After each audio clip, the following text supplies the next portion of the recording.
नमस्कार दोस्तों जैसा कि आप सब जानते हैं डोनाल्ड ट्रंप पूरे दुनिया में शोर मचा रहे हैं कि उन्होंने 8 वॉर को रुकवाया है, जिसमें भारत पाकिस्तान भी वो बार बार बोलते रहते हैं। अभी सुबह ही मैं देख रहा था कि जापान में वो गए हुए हैं और वहां पर भी उन्होंने ये चीज कह दिया। लेकिन ऐसा लगता है ये जो नंबर है इसमें एक गिरावट करनी पड़ेगी, क्योंकि ये जो इजराइल और हमास का वॉर है, गाजा पट्टी के साथ जो वॉर है, इसमें वापस से चीजें स्टार्ट हो गई हैं। यहां पर जो सीज फायर है ऐसा लगता है टूट गया है और अचानक से आप देखोगे नेतन्याहू का ऑर्डर आता है कि इमीडिएट बेसिस पर पावरफुल स्ट्राइक किया जाए गाजा के ऊपर। Israeli planes attack after Netanyahu orders immediate powerful strikes on Gaza. इसको थोड़ा सा हम डिटेल में समझेंगे कि हुआ क्या।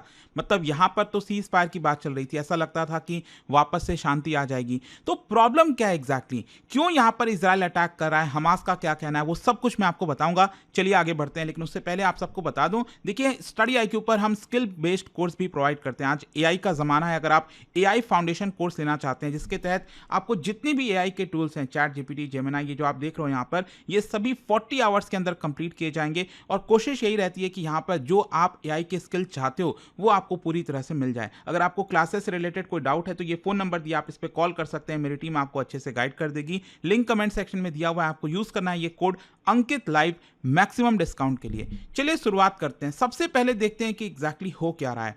आपको याद होगा 10 अक्टूबर को ऐलान किया गया था कि US mediated cease fire Hamas और इजराइल के बीच में लागू हो जाएगा। और इसमें आपने देखा होगा कई सारे पॉइंट्स थे। 20 पॉइंट प्लान बनाया गया था ट्रंप के द्वारा, अमेरिका के द्वारा, ताकि इजराइल और हमास के बीच में वॉर रुके। और इसमें सबसे इंपॉर्टेंट चीज यही थी कि यहां पर जो हॉस्टेजेस हैं, जो हमास के पास जो हॉस्टेजेस हैं, जो लिविंग हॉस्टेजेस हैं, जो डेड हैं, जो बॉडीज हैं उनकी, वो वापस रिटर्न कराया जाए। और फिर एक एक करके यहां पर चीजें इंप्लीमेंट करनी थी। अगर ऐसा हो जाता तो यहां पर काफी बड़ी बात है। देखो उस समय भी मैंने बोला था कि ये इतना आसान नहीं होने वाला, क्योंकि यहाँ पर मिसट्रस्ट बहुत ज़्यादा है दोनों पार्टीज के बीच में। तो यहाँ पर आपको याद होगा फाइनली 13 अक्टूबर को, मतलब 2-3 दिन के बाद ही, इजिप्ट के शर्म अल शेख में एक काफ़ी बड़ा समिट प्लान किया गया। और समिट में आपको याद होगा जो पाकिस्तान के प्राइम मिनिस्टर हैं उनको बुलाते हैं ट्रंप और अपने गुणगान बोलने के लिए बोलते हैं। और शहबाज शरीफ ने भी एकदम खुलकर खूब तारीफ की ट्रंप की। खैर जो भी है, यहां पर प्राइम मिनिस्टर मोदी जी को भी बुलाया गया था, लेकिन वो यहां पर नहीं गए थे। तो कहने का मतलब यह है कि काफी जोर शोर से पूरे दुनिया में फैलाया गया कि इजराइल और हमास के बीच में वॉर रुक चुका है। लेकिन क्वेश्चन यह है कि कल क्या हुआ। कल जो है इजरायली एयरफोर्स ने मल्टीपल एयर स्ट्राइक किया गाजा पट्टी के अंदर, क्योंकि यहां पर उनका कहना था कि हमास ने सीज फायर का वॉयलेशन किया है। आप देख सकते हो इजरायली एयरफोर्स ने जो सेंट्रल गाजा है वहां पर जो बुरेज रेफ्यूजी कैंप है वहां पर रेसिडेंशियल हाउसेस के ऊपर अटैक किया। गाजा सिटी के अंदर जो बिल्डिंग्स हैं उसके ऊपर अटैक किया। इसके अलावा कुछ जो व्हीकल्स हैं सदर्न गाजा में, खान यूनुस, वहां पर अटैक किया। और इसकी वजह से बताया जा रहा है कम से कम 30 लोगों की मृत्यु हुई है और कई दर्जन लोग यहां पर घायल हुए हैं। कहने का मतलब कि ओवरऑल प्रॉपर्टी को, लाइफ्स को बहुत बड़ा नुकसान हुआ है कल, जब से नेतन्याहू ने यह ऑर्डर दिया है। और इजराइल का जस्टिफिकेशन क्या है? देखो, बेंजामिन नेतन्याहू ने ये जो पावरफुल और इमीडिएट स्ट्राइक का ऐलान किया, उसमें यह कहना था नेतन्याहू का कि हमास ने सीज फायर ब्रीच किया। और कैसे ब्रीच किया है? बेसिकली 2 चीजें हैं। एक तो नेतन्याहू का यह कहना था कि देखिए जो आर्म्ड हमास यूनिट है उसने इजरायली फोर्सेस के ऊपर अटैक किया। जो इजरायली फोर्सेस है, जो इजरायली सोल्जर्स हैं राफा में, अगेन थोड़ा सा मैं आपको मैप के थ्रू दिखाता हूं। ये अगर आप गाजा पट्टी देखोगे, इसका एकदम जो सदर्न वाला साइड है, यहां पर राफा क्रॉसिंग भी आपने सुना होगा। तो देखो ध्यान रखिएगा, अभी इजरायली फोर्सेस पूरी तरह से गाजा को खाली नहीं की है, क्योंकि आपको पता होना चाहिए कि इजरायली फोर्सेस गाजा पट्टी के एकदम काफी डीप में चली गई थी। तो ये जब सीज फायर का ऐलान किया गया तो उसके बाद एक एक स्टेप में, मतलब इजरायली जो सोल्जर्स हैं वो थोड़ा सा पीछे हटे हैं, फिर जब वो पिछला वाला स्टेप पूरा होगा उसके बाद वो वापस से पीछे हटेंगे। मतलब धीरे धीरे करके जो इजरायली फोर्सेस हैं वो पूरी तरह से गाजा पट्टी को खाली करेंगे। तो अभी भी इजरायली फोर्सेस आपको गाजा स्ट्रिप में देखने को मिल रहे हैं। तो यहां पर इजराइल का यह कहना है कि जो इजरायली सोल्जर था उसको मार दिया गया राफा के अंदर हमास के आर्म्ड यूनिट के द्वारा। तो ये एक सबसे बड़ा कारण है जिसकी वजह से इजराइल ने वापस से अटैक का ऐलान कर दिया। और दूसरा जो सबसे बड़ा पॉइंट बना हुआ है वो है हॉस्टेजेस की जो बॉडीज हैं। मतलब मैं बात कर रहा हूं कि जो ऑलरेडी हॉस्टेजेस मारे गए हैं। 7 अक्टूबर को आपको याद होगा 2023 में जब हमास ने एंटर किया इजराइल के अंदर और बहुत सारे लोगों को, इजरायली लोगों को बंधक बनाकर अंदर ले आए।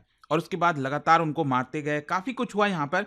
तो एक प्रकार से जो होस्टेजेस हैं, उसमें से तो बहुत सारे मारे गए थे ऑलरेडी। तो उनकी बॉडीज़ बेसिकली रिकवर करना चाहता है इज़राइल। इज़राइल चाहता है कि कम से कम उनकी बॉडीज़ उनको मिल जाए। तो उनकी जो बॉडीज़ है वो एक बड़ा पॉइंट बना हुआ है। इज़राइल का कहना है कि वो गलत बॉडीज़ दे रहा है। मतलब एक बॉडी हमास ने क्लेम किया कि ये इज़राइल की है, मतलब इज़राइली लोगों की है, और वो जब रिटर्न किया गया और जब उसके बारे में टेस्टिंग वगैरह हुई, तब इज़राइल ने कहा कि देखिए ये गलत है, ये बॉडी बेसिकली पैलेस्टीनियन की है, आप जानबूझकर किसी की भी बॉडी आप हमें हैंडओवर कर दे रहे हो। तो इज़राइल का कहना था कि ये सारी चीज़ें क्लियर वॉयलेशन है। मतलब जो ट्रूस हुआ था, जो सीज़ फायर का ऐलान हुआ था, उसमें ये सारी चीज़ें क्लिस्टर क्लियर की गई थी कि आप रियल जो बॉडीज़ हैं वो हैंडओवर करोगे। एंड यही कारण है जिसकी वजह से यहाँ पर नेतन्याहू ने ऑर्डर कर दिया। इनफैक्ट मैं आपको बताता हूँ, करीब 13 इजरायली हॉस्टेजेस की बॉडीज़ हैं, अभी भी अनअकाउंटेड है, जो अभी हैंडओवर नहीं की गई है। इनफैक्ट ट्यूसडे को अगर आप देखिए तो हमास ने ये कहा था कि एक हॉस्टेजेस की जो बॉडी है वो हमें रिकवर हुई है। ध्यान रखिएगा, हमास का ये कहना है कि कई जो हॉस्टेजेस की बॉडी हैं वो मलबे में दबी हुई हैं, उनको सर्च करने की कोशिश की जा रही है यहाँ पर।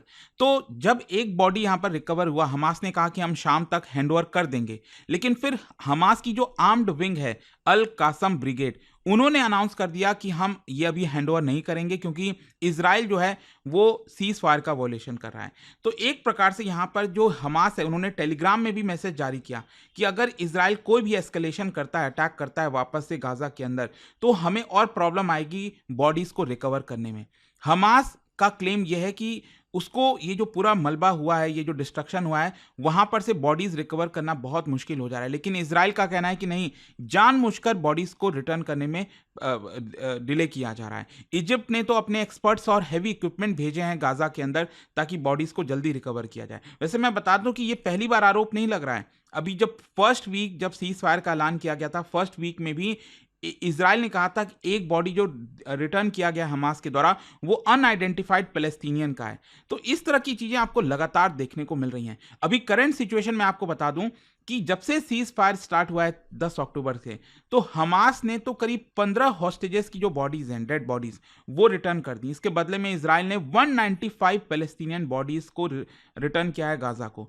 और जहां तक लिविंग हॉस्टेजेस का सवाल है, तो जितने भी 20 लिविंग हॉस्टेजेस थे वो तो तुरंत ही हैंडओवर कर दिए गए थे इजराइल को, और उसके बदले में मैं बता दूं 2000 जो पैलेस्टीनियन प्रिजनर्स हैं उसको भी रिटर्न की बात कही गई थी। तो अल्टीमेटली यहां पर लिविंग हॉस्टेजेस की बात नहीं हो रही है, जो डेड बॉडीज हैं उनकी हम यहां पर चर्चा कर रहे हैं। अच्छा, हमास का इसको लेकर क्या रिस्पॉन्स आया है? हमास ने कैटेगोरिकली कहा है कि देखिए हमने सीज फायर का वॉयलेशन नहीं किया। हमास का कहना है कि देखिए वो सीज फायर को कमिटेड हैं, लेकिन इजराइल जो है वो जानबूझकर इस तरह की चीजें बहाना बना रहा है ताकि हम पर वापस से अटैक कर सके। हमास का आर्गुमेंट यह है कि देखिए हमें टेक्निकल डिफिकल्टीज हो रही हैं मलबे में से बॉडीज को रिकवर करने में, और इजराइल इसको पॉलिटिसाइज करने की कोशिश कर रहा है। मतलब ये ह्यूमैनिटेरियन इश्यूज हैं जिसका फायदा उठाने की कोशिश कर रहा है। जो हॉस्टेज रिमेन है, अल्टीमेटली ये एक सबसे बड़ा मुद्दा बना हुआ है। खैर, इसका ह्यूमैनिटेरियन इंपैक्ट क्या रहा है? देखो, इजराइल ने जो कल ये अटैक किया, इससे ऑलरेडी बहुत सारे सिविलियंस की मृत्यु हुई है बताया जा रहा है। बहुत सारे जो इंफ्रास्ट्रक्चर हैं वापस से डैमेज स्टार्ट हो गए हैं।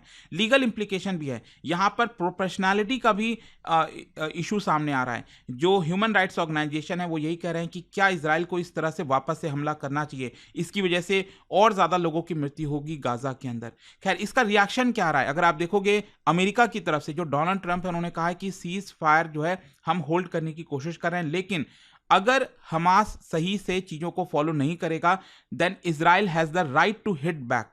और इसके अलावा व्हाइट हाउस ने यह भी कहा है कि एस्केलेशन को अवॉइड करने की कोशिश की जा रही है ताकि जो सीज फायर है वो मेंटेन रहे। वहीं दूसरी तरफ इजिप्ट और कतर, देखिए इनके लिए भी बड़ा सवाल है। क्या है ना कि इजिप्ट और कतर एक मीडिएटर की तरह थे, तो यहां पर अगर ये सीज फायर फेल होता है तो इनके ऊपर भी सवाल आएगा कि ये क्यों नहीं चीज़ों को प्रिवेंट कर पाए। वहीं ग्लोबल रिस्पांस अगर आप देखोगे तो यूनाइटेड नेशंस, यूरोपियन यूनियन, ये अगेन कंडेम कर रहे हैं जिस तरह से सिविलियन की कैजुअलिटीज हो रही है। तो क्वेश्चन ये है कि व्हाट नेक्स्ट, क्या क्या सिनेरियोज आगे हो सकते हैं? देखो, सबसे पहला डी एस्केलेशन, मतलब यहाँ पर जो मीडिएटर्स हैं वो वापस से बातचीत करें हमास और इजराइल के साथ ताकि वॉर फिर से स्टार्ट ना हो, तो मे भी शायद ये हो सकता है। फिर दूसरा है कि इस तरह के लिमिटेड लेवल पर स्ट्राइक्स हो सकते हैं। इजराइल थोड़ा सा अटैक करेगा, हमास कुछ थोड़ा सा करेगा, तो थोड़ी बहुत चीजें देखने को मिलेगी। लेकिन फुल कोलैप्स हो सकता है अगर चीजें आउट ऑफ कंट्रोल हो जाएं, सीज फायर पूरी तरह से खत्म हो जाए और इजराइल वापस से मेजर ऑफेंसिव लॉन्च कर दे हमास को खत्म करने के लिए। और जहां तक सवाल है कि हमास इजराइल का ये जो वॉर है ये ग्लोबली इतना मायने क्यों रखता है, देखो सबसे पहला है यूएस की क्रेडिबिलिटी। ट्रम्प बार बार ये कह रहे थे ना, मैंने आपको बताया कि वो वॉर को रुकवा चुके हैं, तो उनके क्रेडिबिलिटी पे अगेन बड़ा सवाल खड़ा होता है अगर ये सीज फायर होल्ड नहीं होता। अगर यहां पर कोलैप्स होता है सीज फायर तो इसकी वजह से अगेन रीजनल इंस्टेबिलिटी बढ़ सकती है। लेबनान में हिजबुल्ला, ईरान बैक जो मिलिटेंट्स हैं, तो ये सब आगे आ सकते हैं। वापस से जो वॉर है पूरी तरह से स्टार्ट हो सकती है। ह्यूमैनिटेरियन क्राइसिस जो है गाजा में वापस से स्टार्ट हो सकती है। तो काफी कुछ यहाँ पर पॉसिबिलिटीज हैं, बट देखते हैं आगे क्या होगा। बट कल देर रात से ये जो खबर आ रही थी लगातार कि वापस से वॉर स्टार्ट हुआ है, उसके बारे में आई होप आपको अच्छे से समझ में आ गया होगा। और जाने से पहले एक बहुत ही इंटरेस्टिंग क्वेश्चन, देखिए जब भी हम मिडिल ईस्ट की बात करते हैं, इजराइल की बात करते हैं, गोलन हाइट्स काफी न्यूज में रहता है। क्या बता सकते हो ये स्ट्रैटेजिकली इतना सिग्निफिकेंट क्यों है?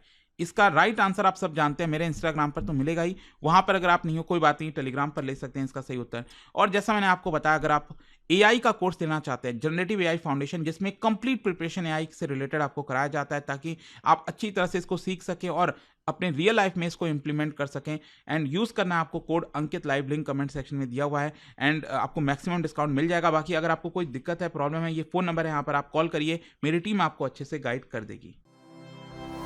स्टडी IQ IAS, आपका सिलेक्शन हमारा मिशन।